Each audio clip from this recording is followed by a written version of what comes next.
Hello and welcome to NewsX World. I'm Ellie Richardson. US President Donald Trump is delivering his highly anticipated State of the Union address to a joint session of Congress. This marks a significant moment in Washington as President Trump addresses both lawmakers and the American public, outlining his administration's achievements, future plans, and vision for the country. The speech comes at a pivotal time for the US, with ongoing debates around the economy, national security, and foreign policy. Let's cut across to his speech.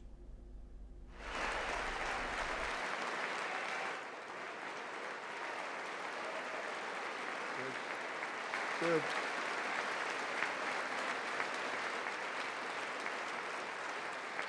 For decades, it had been the policy of the United States never to allow Iran to obtain a nuclear weapon. Many decades. Since they seized control of that proud nation 47 years ago, the regime and its murderous proxies have spread nothing but terrorism and death and hate. They've killed and maimed thousands of American service members and hundreds of thousands and even millions of people with what's called roadside bombs. They were the kings of the roadside bomb. And we took out Soleimani. I did that during my first term. Had a huge impact. He was the father of the roadside bomb.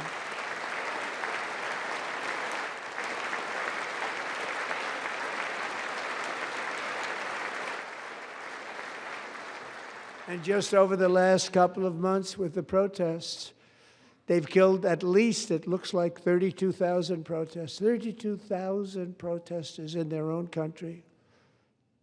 They shot them and hung them. We stopped them from hanging a lot of them with the threat of serious violence. But this is some terrible people. They've already developed missiles that can threaten Europe and our bases overseas, and they're working to build missiles that will soon reach the United States of America. After Midnight Hammer, they were warned to make no future attempts to rebuild their weapons program, and in particular, nuclear weapons. Yet they continue. They're starting it all over. We wiped it out, and they want to start all over again, and are at this moment again pursuing their sinister ambitions. We are in negotiations with them. They want to make a deal, but we haven't heard those secret words. We will never have a nuclear weapon. My preference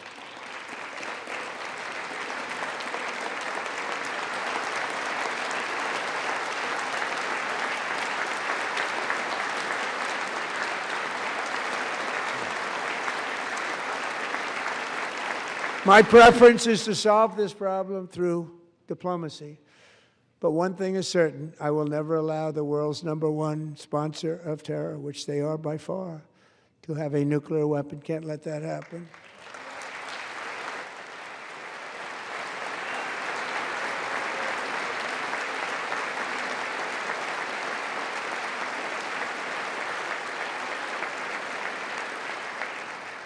And no nation should ever doubt America's resolve. We have the most powerful military on earth. I rebuilt the military in my first term. We're going to continue to do so. Also, we just approved a $1 trillion budget. We have no choice. We have to be strong, because hopefully we will seldom have to use this great power that we built together. It's really called peace through strength, and it's been very, very effective.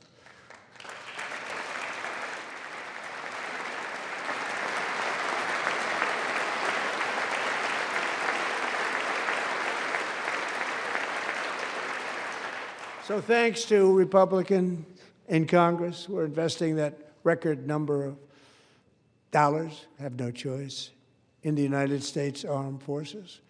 Also creating a lot of jobs, but we're not even doing it for that reason. Because as I said, we have more jobs, more people working today than ever before in the history of our country. And NATO countries are friends and allies. They are. They're our friends and they're our allies. Have just agreed, at my very strong request, to pay 5% of GDP for military defense rather than the 2%, which they weren't paying. We were paying for almost all of NATO. Now they're paying 5 as opposed to not paying 2.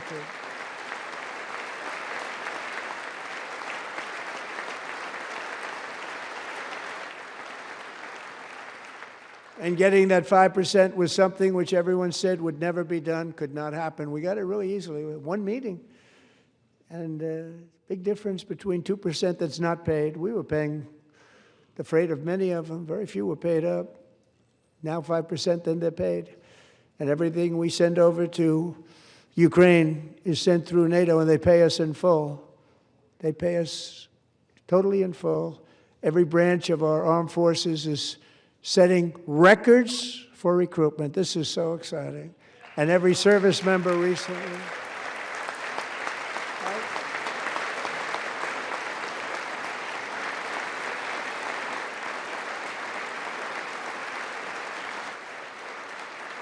And every service member recently received a warrior dividend of $1,776.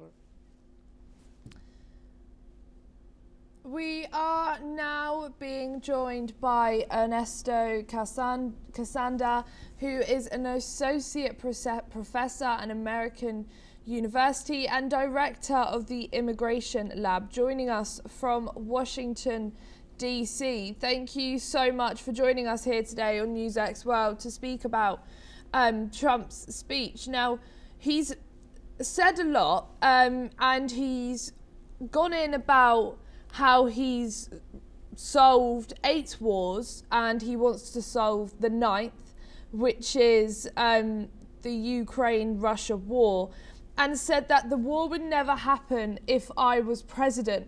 What do you think about that?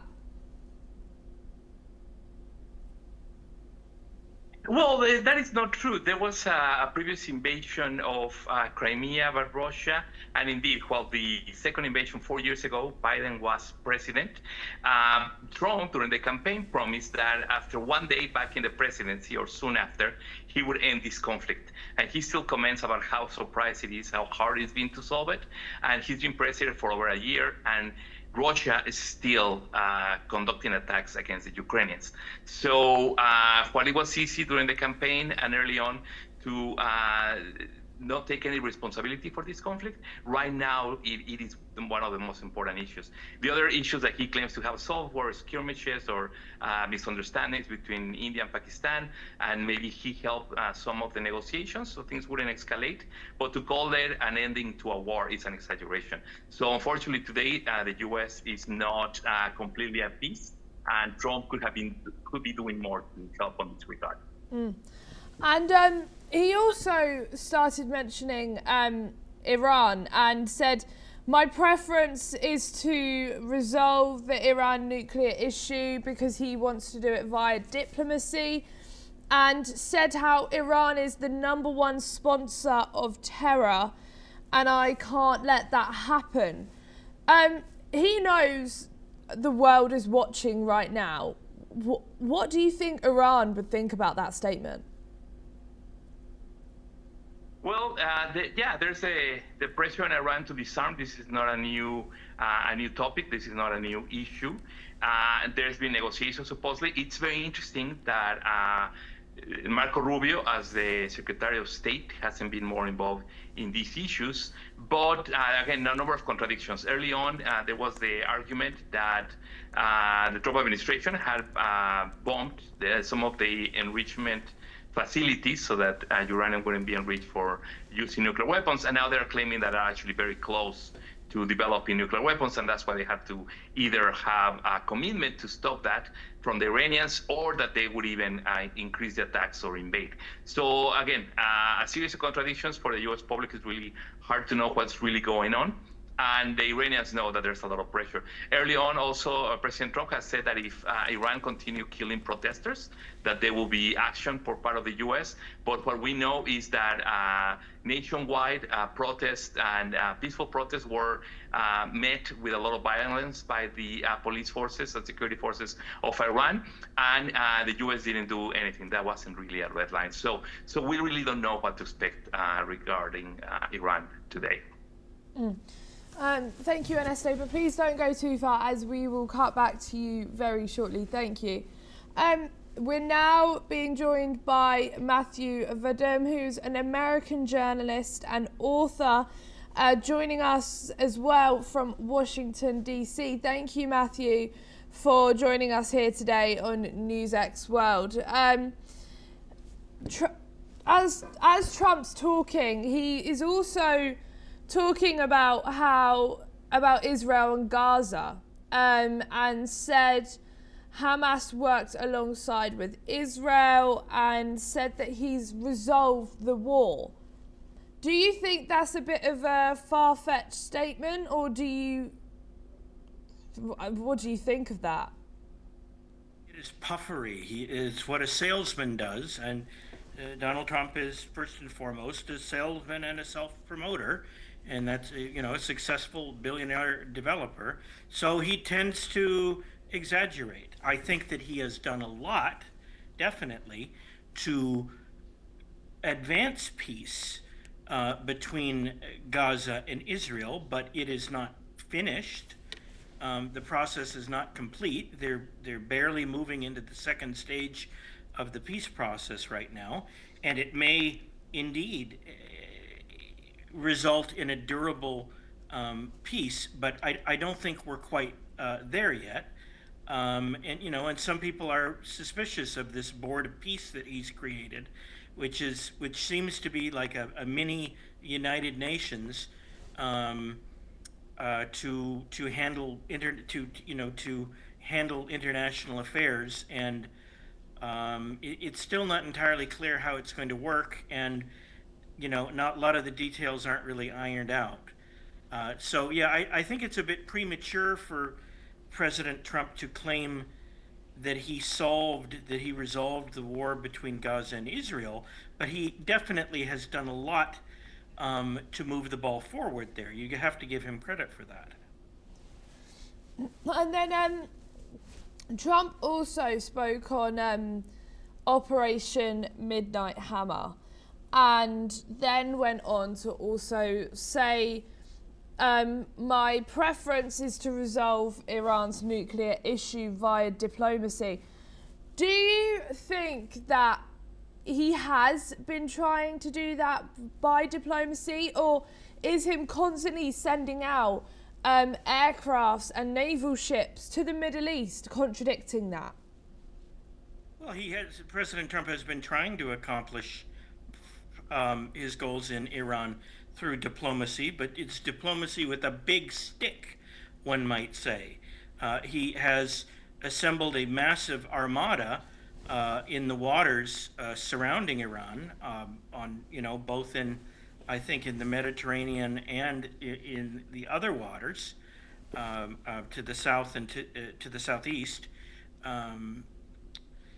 So it's fair to say that he's trying to negotiate, but he's the threat of military intervention by the United States is very much alive, and it has to be in the backs of their minds when the negotiating teams are talking about dismantling Iran's nuclear weapons program, which I predict it will never do. It doesn't want to do it.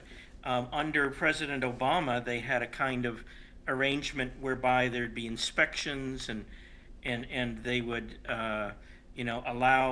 make certain concessions with respect to their nuclear weapons program, and they didn't follow the agreement, and it wasn't a very good agreement to begin with. So I'm really not sure how much more can be accomplished in terms of negotiations, but the Trump administration, to its credit, is trying to negotiate. But it remains to be seen whether that's going to be successful, or whether they're going to have to do another midnight hammer type operation and hit the Revolutionary Guard and the other militias in Iran that are essential to propping up the theocratic regime there. And he's spoken about the Supreme Court and the ruling about the tariffs, and basically says that they're very unfortunate. And as we know from this past week, the Supreme Court said you can't do this, you need to get rid of these tariffs. They said it was unruling, and then Trump then put on 10%, and now he's put on 15%. But this can only run for 150 days, if I'm correct. Do you think him talking about the Supreme Court in this meeting is causing anger within Congress right now? From the reaction to that part of the speech in Trump's State of the Union address tonight, it did seem to spur some anger, but that was anger by Republicans, it appeared, who were upset with the Supreme Court's ruling that President Trump described as unfortunate. You are referring to the Learning Resources versus Trump ruling last Friday, in which the Supreme Court said the president has no authority to levy tariffs under IEPA, the International Emergency Economic Powers Act. But then, as Justice Kavanaugh pointed out Justice Brett Kavanaugh pointed out in his dissent, Trump is still free to levy tariffs under other authorities, under other federal laws, and that is what he has since done, like almost immediately.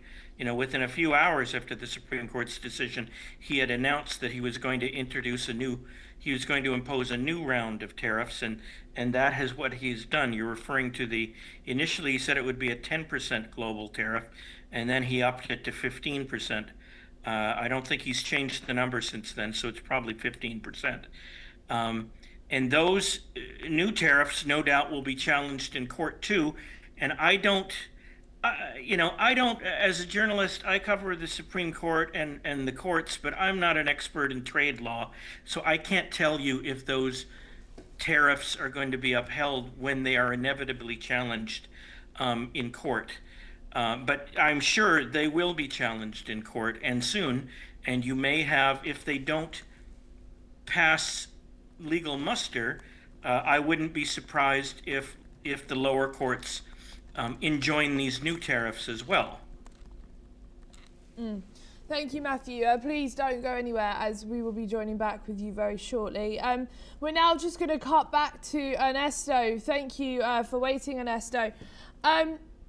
We have also heard that Trump wants to, he demands Congress to pass voter ID law, and speaks about cheating during elections, as he wants to stop that for midterms. Is that a dig back at the elections when Biden came into office? Well, again, a number of false claims from the president here. He's going back to his big lie that he won, indeed, the election in 2020, and then it was stolen, and that's why Biden won. But all the evidence, all the cases in court, all the recounts, whatever you want to call it, all the evidence points that, indeed, Donald Trump lost the popular vote and lost the Electoral College. He lost that election, while many other Republicans actually won offices. So now he's trying to, again, call the specter that there may be fraud in this 2026, once again, blaming undocumented migrants who know they cannot vote. They very rarely vote, and the few cases that are found every once in a while are not enough to change any results. There's no plans for undocumented people, asylum seekers, non-citizens to vote. That's not a thing. But what Trump knows is that the Republicans are probably going to do very bad in these midterm elections. So that's why he's preempting and trying to either create an excuse or create the environment for him to change the law. And he mentioned today getting rid of the mail-in ballot, which is voting by mail, which is very popular in the U.S. And Trump believes lately that more Democrats use it than Republicans, and that may be a cause of fraud. And indeed, the mail ballots are counted at different points during the night. So he created this conspiracy, or he believed that was one of the reasons he lost the last presidential election. But that is not the case. That we can be very certain about. And again, it's many experts on electoral law again recounts there's no basis for these allegations. And it's been told that Epstein victims are set to attend the State of Union's address because several Democratic lawmakers have invited the survivors to be their guests, emphasising the need for accountability regarding the Epstein case. And they want investigations to go into the Epstein case and find out who was associated within his network. As we know, in the UK, Prince Andrew, well, the former Prince Andrew, was arrested last week, and then previous Lord Mountbatten also arrested this week. Do you think this is what America's not losing out on, is putting these investigations forward? Yes. Many people in the U.S. are pointing to other countries doing a lot, starting investigations, arresting people, following the evidence, and showing that there's a rule of law. While the U.S. The Department of Justice, under Donald Trump's supervision and direction, has been not only slow in persecuting any wrongdoing, but also there have been new releases of information today that there's a lot of evidence that he's been hiding data, interestingly, particularly allegations that point directly at him. So yes, the U.S. is still in a very early stage of persecuting people affiliated with Epstein for their many crimes, but that doesn't mean that it's not going to happen. It's just been blocked by Trump. It's going to take a while. But again, what happens in November of 2026 and after in electoral terms is going to determine how fast and how people are brought to justice.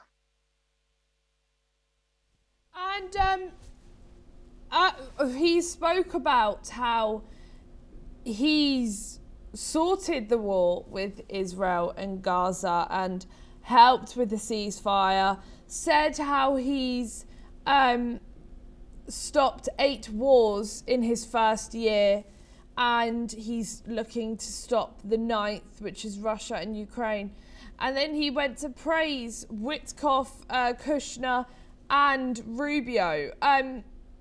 What do you think about this bold statement that he's helped with this ceasefire when we well know that there is still a war going on? Indeed. As our colleague was saying, Trump tends to exaggerate, to claim credit for things that he had nothing to do with. And what he has a lot of faith in Witkoff and his son-in-law, Jared Kushner, and in Marco Rubio, they have not been the master negotiators that he says them to be. Putin has really playing circles around them, and so has Netanyahu. And the ones that have been great negotiators and gotten their way have been those 2 global leaders, not the negotiators for the U.S.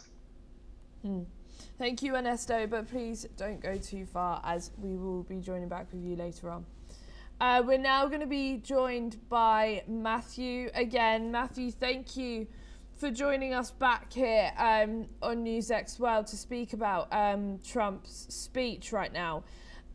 Trump's brought up Venezuela and says he's working with the new leader, with Delcy Rodriguez.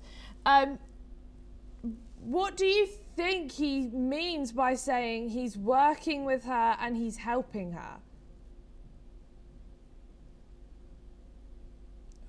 I think that he is, I'm not 100% certain what he means, but it appears that he is referring to efforts to rebuild the oil infrastructure in Venezuela, which has rotted after so many years of socialist neglect.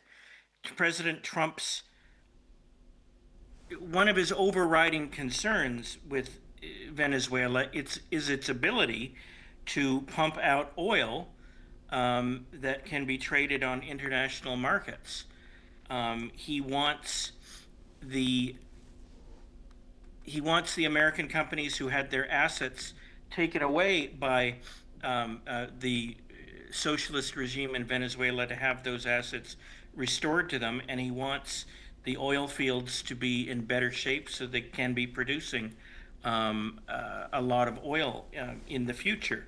So that is my guess as to what President Trump means.